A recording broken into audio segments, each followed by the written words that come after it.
Okay, we're in Genesis chapters 44 and 45. The first question: what was the first consequence the brothers suggested if the cup was found with them? This is in chapter 44, verse 9.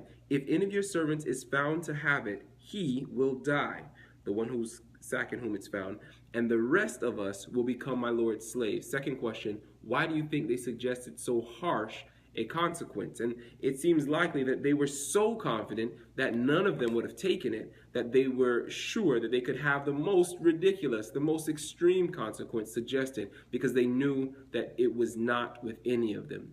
The third question: when the cup was found, and we know it was found in Benjamin's sack, how do you think the other brothers concluded it got there? Now, the Bible doesn't say explicitly, so anything we say here is just suggestive, but there are the supernatural reasons. Perhaps they felt that God was doing this to punish them for Joseph. If we look back in chapter 42, verse 28, when the silver that they had paid for the food the first trip was found in one of their sacks, in Genesis 42, verse 28, they say, "What is this that God has done to us?" And their hearts sank and they were trembling. Again, they supernaturally assumed that God had put their money in their sack to punish them. And perhaps they concluded that here as well. Another very possible interpretation that they could have had was that Benjamin had actually taken the cup, which was the most natural, barring any supernatural activity here. That's the most natural explanation, that Benjamin had actually taken the man's cup and was trying to keep it for himself.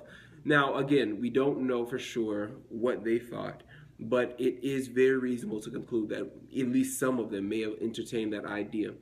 Going to the next question: what consequence, in the fourth question, when standing before Joseph, what did Judah suggest should be the consequence for the cup being found?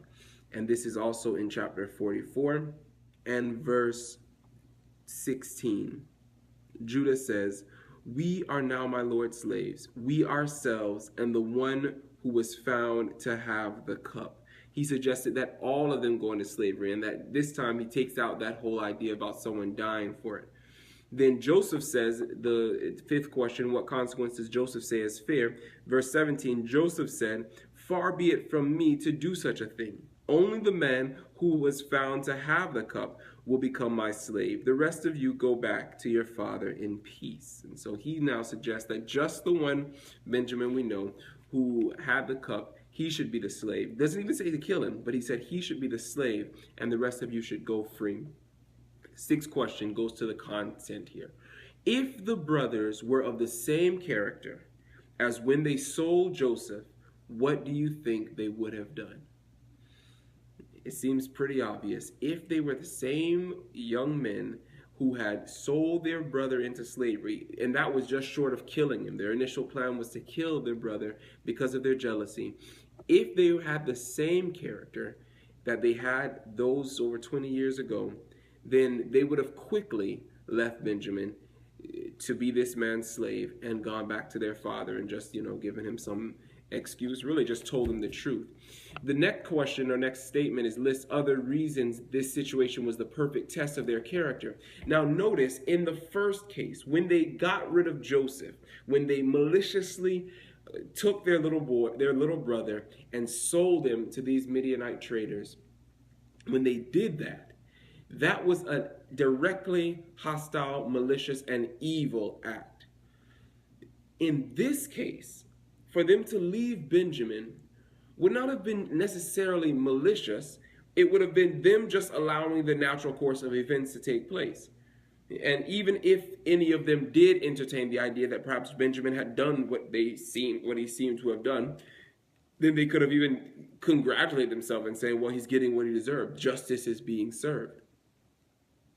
But we see here this test was actually more difficult to pass than what they had done before. If they had just changed their character just slightly, that wouldn't have been enough for them to pass this test that Joseph has devised. They had to have become new men. Not only did they have to come to the fact where they didn't hate their brother, they needed to come to the fact where they loved their brother. And further than that, they needed to come to the place where they loved their father. Because not only was it a harsh and evil thing that they did against Joseph, it was harsh and evil that they could come and see the grief of their father and not confess the evil that they had done, but that they allowed their father to go through those years of misery, not even giving him the hope. Even if they had the heart to confess and say, look, we lied, we did something terrible, and at least there is hope that he's still alive in slavery. And maybe then Jacob could go to Egypt, somehow try and find his brother, but his son. But no, they didn't even have the heart to ease the grief of their father.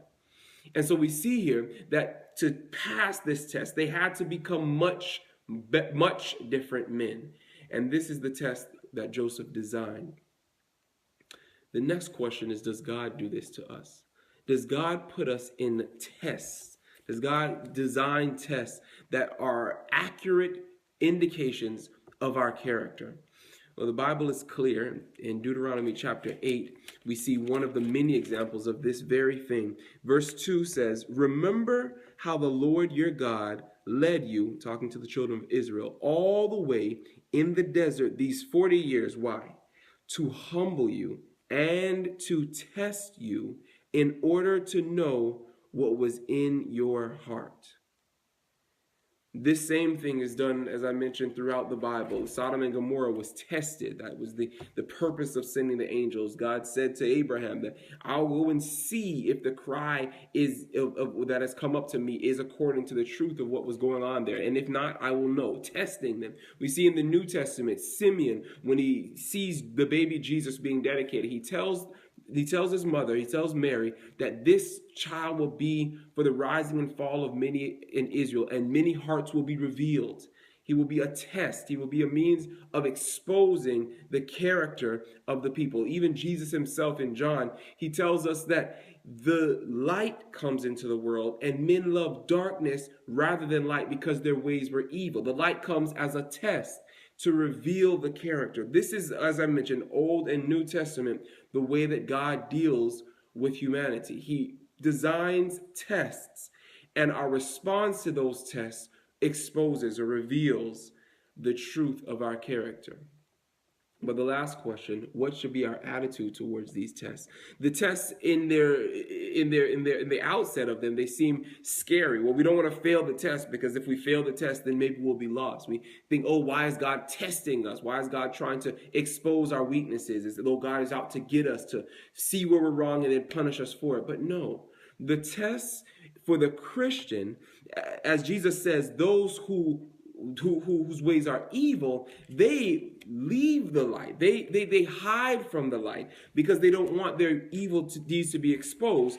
But those who do truth, let me go ahead and read it. This is from John chapter 3, and this is when Jesus is talking to Nicodemus, and just after he makes that great statement in John 3:16, he makes this statement in John chapter 3, verse 19. He says, this is the verdict. Light has come into the world, but men love darkness instead of light because their deeds are evil. But verse 21, he says, whoever lives by the truth, that's the Christian, that's you and I. Whoever lives by the truth comes into the light so that it may be plainly seen that what he has been done through God. Now, this is not saying that we're coming to the light because everything is perfect, but we're coming to the light because God, as our loving, faithful friend, as our Father, is not only trying to expose our maybe faults, maybe weaknesses, but he's there giving us the promise to help us overcome these things. Yes, we come and we may see that we fail. We may fail the test, but then 1 John says we should confess these sins, confess these faults, and then he will forgive us of them, but also he will work to cleanse us of them. See, the other option, if God didn't provide tests for us, then we would just go on through life not knowing the areas of weakness that we have, and then when Satan brings a test to us, then we will fall and perhaps fall away from him. Satan would draw us away from our trust in God, and then we would be eternally lost. But throughout our life, God gives us opportunity after opportunity to see the areas of weakness. And then he gives us opportunity to work with him, to cooperate with him, to overcome those weaknesses through prayer, through the study of his word, through working and cooperating with his power. We can overcome. And then he gives the test again. and gives us another opportunity to see, have we advanced, have we progressed, have we overcome those areas of weakness? Hopefully we have, but if we haven't, he's still there. He's still with us as our helper, giving us the strength and saying, okay, let's work on this again. Let's keep trying. Let's push through. But the attitude that we should have to these tests is one of gratitude. That's what someone said in our study this week. We should have gratitude to God because he's providing us an opportunity to see our area of need and to work with him to overcome.